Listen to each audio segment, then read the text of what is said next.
दोस्तों नमस्कार, स्वागत है आपका बड़ी खबर बड़े खुलासे में।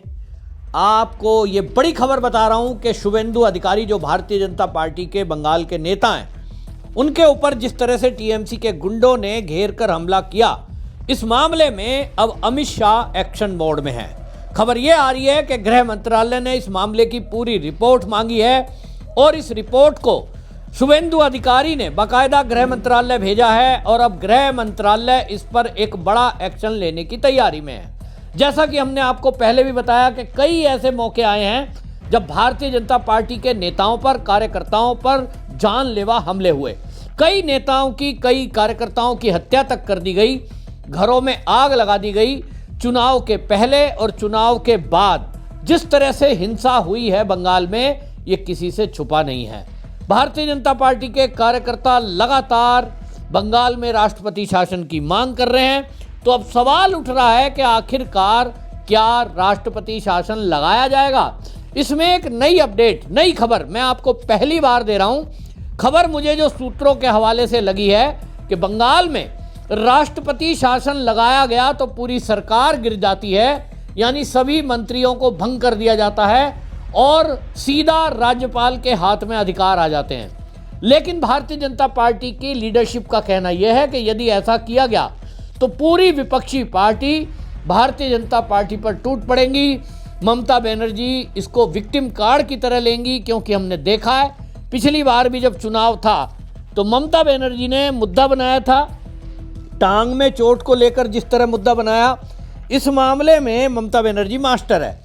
तो भारतीय जनता पार्टी ममता बनर्जी को कोई मौका नहीं देना चाहती, क्योंकि इस समय ममता बनर्जी के विरुद्ध पूरे बंगाल में माहौल बना हुआ है।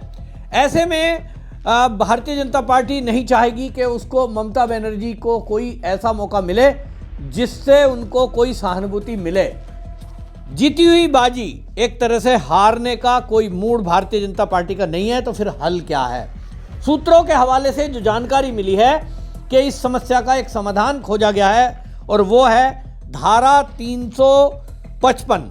ये धारा 356 के बजाय धारा 355 अगर लगा दी जाए तो उसमें ये बताया जाता है कि जितना भी लॉ एंड ऑर्डर की सिचुएशन है, यानी पुलिस और प्रशासन, उसका काम, उसका अधिकार वो गृह मंत्रालय के पास आ जाता है, केंद्र के पास आ जाता है, राज्यपाल के पास आ जाता है। सरकार गिराई नहीं जाती। ममता बनर्जी मुख्यमंत्री रहेंगी, उनके सभी मंत्री रहेंगे, मंत्रालय का काम ऐसे ही चलाते रहेंगे। जो उन्हें मंत्रालय का काम चलाना है वो चलता रहेगा, लेकिन गृह विभाग उनके हाथ से ले लिया जाएगा। ऐसे में गृह विभाग के अधिकार राज्यपाल के पास रहेंगे, यानी केंद्र के हाथ में रहेंगे। और यही भारतीय जनता पार्टी के जो नेता हैं, कार्यकर्ता हैं, वो यही मांग कर रहे हैं कि बंगाल में अगर चुनाव कराना है तो पुलिस व्यवस्था अगर ममता बनर्जी के हाथ में रही तो टीएमसी के जितने भी कार्यकर्ताओं की हम शिकायत करेंगे, उनके खिलाफ पुलिस कोई एक्शन नहीं लेगी।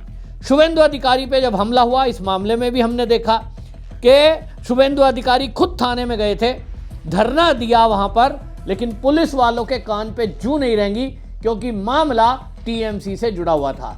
यानी पुलिस ने कोई भी एफआईआर दर्ज नहीं की, ना पुलिस एफआईआर दर्ज करेगी। तो ऐसे मामले में यह एक उदाहरण बना है। और अब इस मामले में शुभेंदु अधिकारी ने कोर्ट का रुख किया है। अब वो कोर्ट में जा रहे हैं, सीबीआई से जांच की मांग करा रहे हैं, लेकिन मुद्दा वही, गृह मंत्रालय ने इस मामले में रिपोर्ट मांगी। तो अब गृह मंत्रालय कानून के जानकारों से जो राय ले रहा है उसमें यही कि कोई सॉलिड एक अपने पास इस तरह का प्रूफ होना चाहिए, ताकि सुप्रीम कोर्ट में जब टीएमसी जाए तो उसको वहां से राहत ना मिलने पाए। क्योंकि ये तो तय है कि बड़े बड़े वकील कपिल सिब्बल, अभिषेक मनु सिंघवी ये पक्ष में खड़े होंगे, पूरा विपक्ष नैरेटिव बनाएगा, तो कोर्ट से लेकर मीडिया में और मीडिया से लेकर सड़क तक हंगामा होगा। कोई भारतीय जनता पार्टी ऐसा कदम नहीं उठाना चाहती कि उसको बैकफुट पे आना पड़े। और इसीलिए अब जो ये तय हुआ है, इसमें दिखाई दे रहा है कि ममता बनर्जी का वो जो कहते हैं ना, सांप भी मर जाए और लाठी भी ना टूटे, तो ये एक हल सोच करके भारतीय जनता पार्टी अब ये कदम उठा सकती है, ऐसा सूत्रों के हवाले से पता लग रहा है।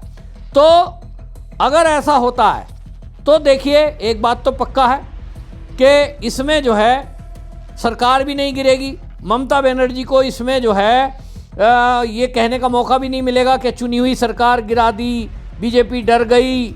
इसमें जो है आंतरिक आशंका, अशांति, आक्रमण राज्यों का ये बचने के लिए है। और इसमें आपको ये बता दें कि इस मामले में आपराधिक जो ये बल है इसके प्रयोग से संबंधित होती है ये। और इस मामले में अगर ये लगाया जाता है तब इस मामले में ये जो है कहा जा रहा है कि भारतीय जनता पार्टी के जो कार्यकर्ता हैं उनको प्रोटेक्शन मिलेगा। पुलिस के अधिकारी जो काम नहीं करेंगे उनको सस्पेंड करने का अधिकार होगा। केंद्रीय सुरक्षा बलों की नियुक्ति की जाएगी। तो नियुक्तियां करके कम से कम डायरेक्ट इन्वॉल्वमेंट कर सकता है, उनको पावर दी जा सकती है। क्योंकि आज की डेट में सरकार है, गृह मंत्रालय है और वो ममता बनर्जी के पास है। तो उनके आदेश के बिना कोई भी केंद्रीय बल जो है वो वहाँ एक्शन नहीं कर सकता। हालांकि जब चुनाव घोषित हो जाते हैं तो ये सारा लॉ एंड ऑर्डर की सिचुएशन चुनाव आयोग के कंट्रोल में आ जाता है। लेकिन चुनाव आयोग को भी हमने देखा है कि वह व्यक्तिगत प्रोटेक्शन और बाकी सब चीज़ों को नहीं कर पाएगी। अभी चुनाव की घोषणा होना अभी लंबा समय है, क्योंकि ऐसा माना जा रहा है कि बंगाल के चुनाव मार्च के लास्ट या अप्रैल में होंगे। तो चुनाव की जो घोषणा होती है वो 15 से 20 दिन, ज़्यादा से ज़्यादा 1 महीने पहले होगी। और आज अभी जनवरी है, यानी आधा जनवरी, पूरा फरवरी और पूरा लगभग मार्च, एक 2.5 महीने का समय है। और इस 2.5 महीने के समय में भारतीय जनता पार्टी को वहाँ चुनाव प्रचार के लिए जाना ही है। और इस मामले में अगर जो है एक्शन नहीं लिया गया तो इस मामले में तब तक तो बहुत देर हो जाएगी। ये जो है कार्यकर्ताओं को मार पिटाई, हमले, इस तरह की बातें की जाएगी। तो मामला जो है बहुत गंभीर है। जब नेता प्रतिपक्ष, मेन आदमी, यहाँ तक कि गृह मंत्री तक को भी धमकी दी गई ममता बनर्जी की तरफ से कि ये जो है मैं चाहूँ तो गृह मंत्री को भी ना आने दूँ। तो भैया अब जब आने ना देने की धमकी दी जा रही है, गृह मंत्री को दी जा रही है, तो गृह मंत्री के पास रास्ता क्या है। और इसीलिए आपको बताएं कि ये मामला अब ये बताया जा रहा है कि भाई इस समस्या का समाधान यही है।